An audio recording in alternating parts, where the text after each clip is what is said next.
Hello and welcome to Motoring Middle East. It's our third review on the trot of a Chinese car. This week we've got something rather interesting. This is the MG GS. This is the fabled return of Morris Garages in its new Chinese ownership. These cars are actually built in China. The ones that get in the UK are finished in the UK, but they all eventually start in China. So what are we looking at? Well, it's a small crossover, sort of CRV RAV4 size. I think it's a little bit smaller than both of them. Interesting looks in the front. Very busy in all the latest styling trends. I'm a kind of fan of this V-shaped Voltron style nose, but I'm not a fan of these weird plastic strakes up here. It's very busy, but it's not unattractive. And a lot of people say it looks like a more expensive car. If you look at the sides, it's so generic it almost hurts. I mean, this could be any car in this segment, but that's not necessarily a bad thing. The wheels are quite attractively styled. You've got sort of diamond cut alloys. You've got this side step, which is weirdly high. Like if I get into the car, it actually pretty much prevents me getting into the car. You can't quite see it, but it should be down here. But these are not really deal breakers. There's nothing wrong with it in the segment. The back, I think, is the most interesting part. It's got this weird double stack tail. I can only describe it like a cam tail from a Shelby from the 60s. So it's got this very nice black strip bisecting the tailgate glass and the boot, which actually the release is way down here. Now this is all very good from a style perspective. A lot of people find it divisive. I like it. However, it means that the tailgate glass itself is very small, so your visibility is a bit compromised. But overall, it's quite an attractive car. If you think of a Chinese car as being quite dully styled or boxed, this is quite aggressive. And like it or not, it's definitely a look that's here to stay. Let's take a look at the inside. No power liftgate over here. So when we come to the boot, we've got a reasonable space. I think again that pretty sharply angled glass is cutting a lot of space, but looks got to count for something. But it's reasonable. It all feels pretty robust. Under here, I don't know if you can see this, there's a little compartment storage for what can be described as 6 oddly shaped things like cake boxes and tire irons. Of course, the usual spare tire underneath. But it's a weird thing to keep, but I guess people could fill it up. I mean, it's not a bad space. You've got a divider as well. It's reasonable, but for what you're paying for it, which isn't a lot, it's not bad. Prices for this start around 50,000 dirhams and ended about 70,000 dirhams for this top of the line car. And as you're going to see, the interior is actually quite decent.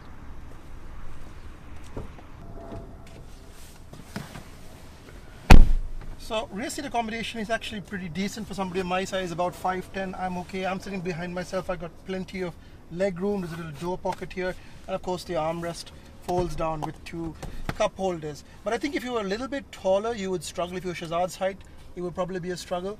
And also, this squab is quite low, so look how much space is under my knee. So on long journeys, this could get quite tiring. But overall, it feels okay. If you were taking a few people, like a distance of say 100 kilometers, you probably wouldn't complain.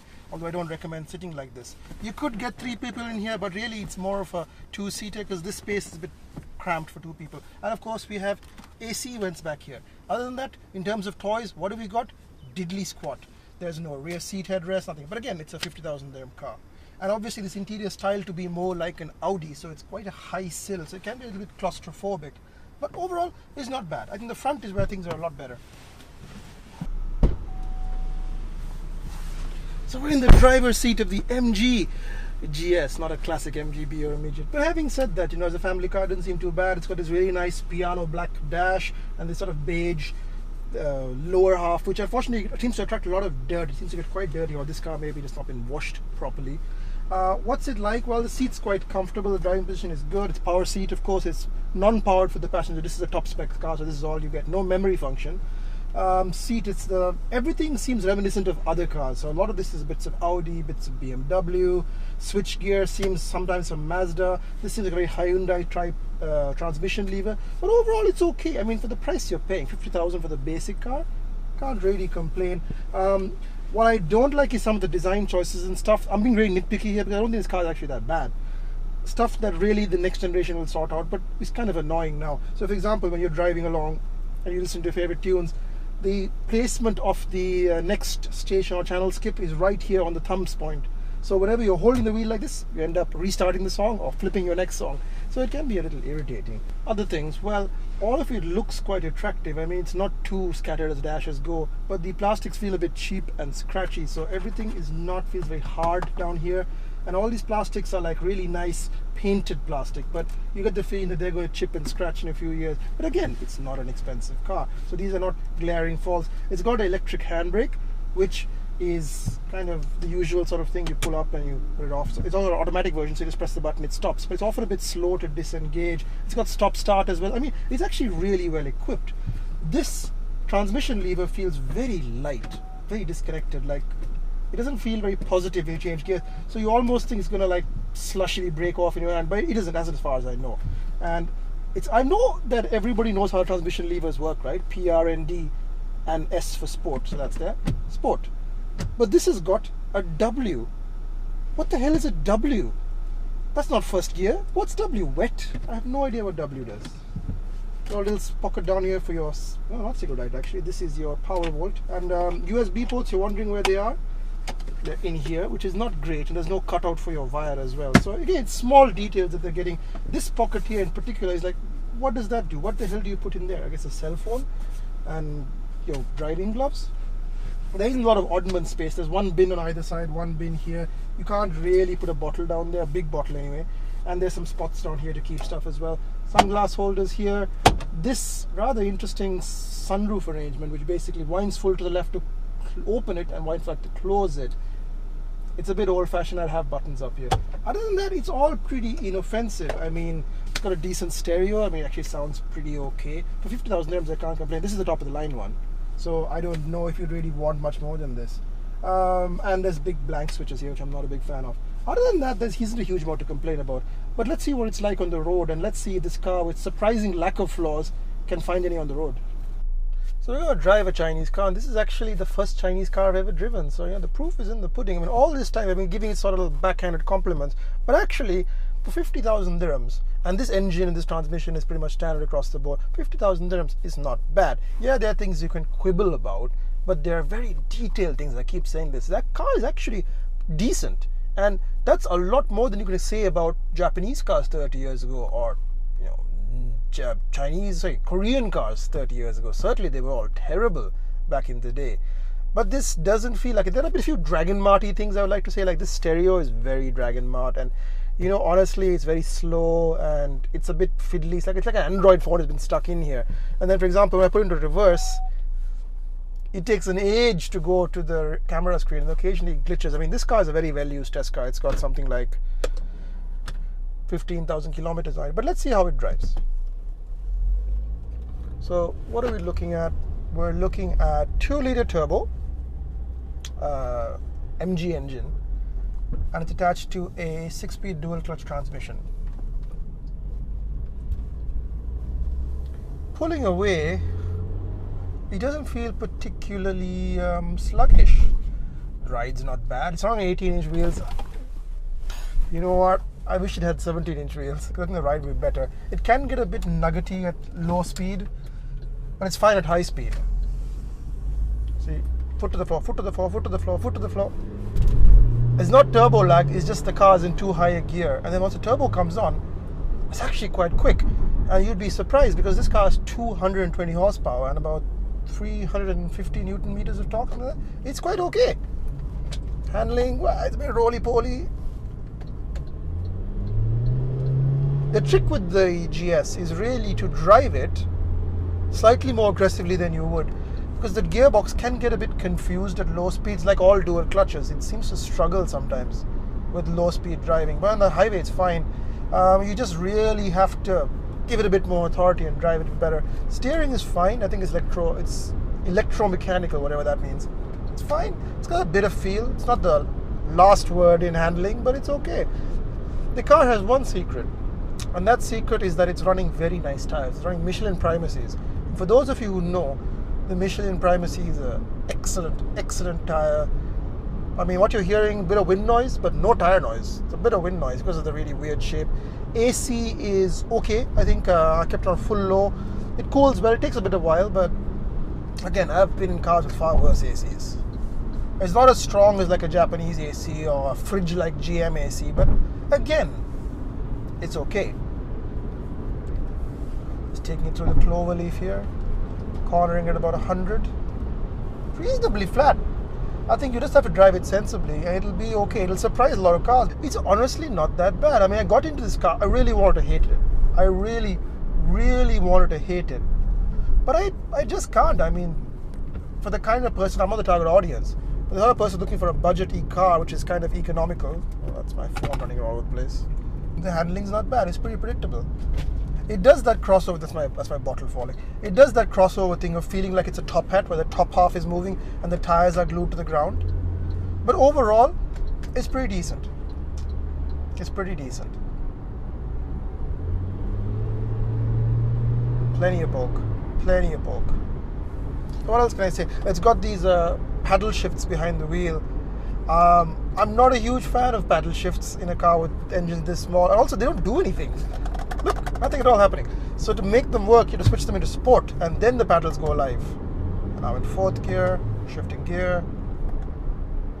But it doesn't always listen to you.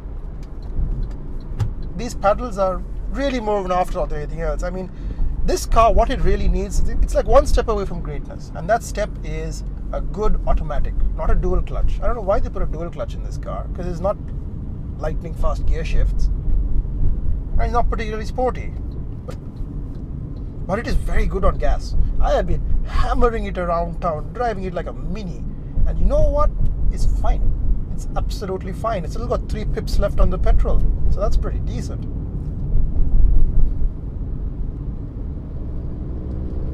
I just can't get over how fast Chinese cars have become okay. Like 5 years ago, we were at the Dubai Motor Show and we were checking out Chinese cars. And you know what? They were a joke. They were an absolute joke. I mean, all of them had like 2.4s, I think the same engine, 3 different brands, whether it was Sheikh or Geely or whatever it was. They all had wheezy sounding engines. They had manual gearbox. Like, who the hell's going to buy a manual gearbox? But actually, this car feels like a light speed jump ahead. Brakes are decent. It's quite predictable, which is good, but you want that in a crossover. You want a tiny, predictable car. And it doesn't feel dreadfully slow. I think it's actually faster than Shahzad's Geely that he's trying out, this MG. What about that name MG? Well, a lot of baggage for some people, because that was a very classic sporting British brand, and this really isn't. This is just a tarted up family car. But the name's still around, the car's still around, and who knows, maybe MG will make a sports car in years to come. To which I say, you know, great. But if they don't, at least these are reliable cars, and there's a lot more than you can say about vintage MGs of the 50s, 60s, 70s, and probably 80s. This is actually a pretty reliable car. It's also very, very equipped. It has automatic AC, it has this small infotainment screen with Bluetooth. It has a subwoofer actually. It's got Arcasis, something like 3D sound, which doesn't sound too bad.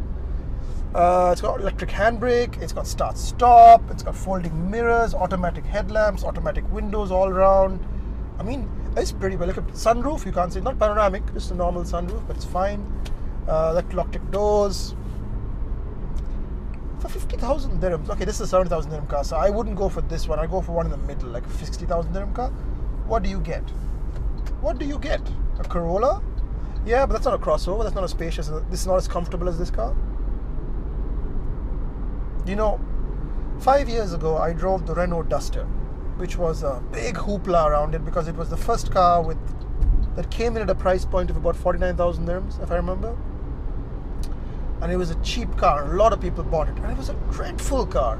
It was dreadful. It was cheap and felt cheap. And a lot of people bought it, and I think they all sold it eventually once they realized, I may be poor, but I'm not desperate. Whereas this car doesn't feel like a desperate play. It feels like a quality item. I'm really struggling to find anything to criticize here. There are things they can improve, like the quality, etc. And this car has 15,000 kilometers. It's pretty beaten on. But having said that, you know, I quite like it. And I think for 70,000 dirhams, it's probably too expensive. But at 50,000 dirhams, most people are going to be going, you know what? This is not a bad little car. And the question you're asking yourself is, does it feel like it'll fall apart? Well, no, it actually feels pretty robust. I mean, from a mechanical standpoint, yeah, the gearbox lurches about a bit, but nothing is broken. There's been no warning lights, you know. I mean, the stereo occasionally doesn't go into the rear camera mode fast enough, but that's really about it. I mean, I've been driving this car. It's just struggling to find things to criticize. So this is version 1 of the MG GS. And I think they could probably do a better job next time once they've got some feedback in the door and they've seen how these cars are, but not bad for a first effort. Should you not buy a CRV and buy this? No, obviously buy a CRV, but honestly speaking, perfectly decent little car. If you are a small family, etc. Alright. Well, I think I'm getting to the end of this. I think I've told you everything you could possibly ever need to know about the MG GS. It's just in traffic, it's fine. Like, look at this Pajero out here. Fine car in the 80s, but today, you'd rather have, honestly, I'd have one of these. This car feels quicker than a V6 Pajero. I think I've said all I can humanly say about the MG GS. I'm quite pleased to report that it's not a disaster, it's not terrible. It's quite a decent little car. Wandering around town in my Chinese car. Something I wouldn't have said 7 years ago.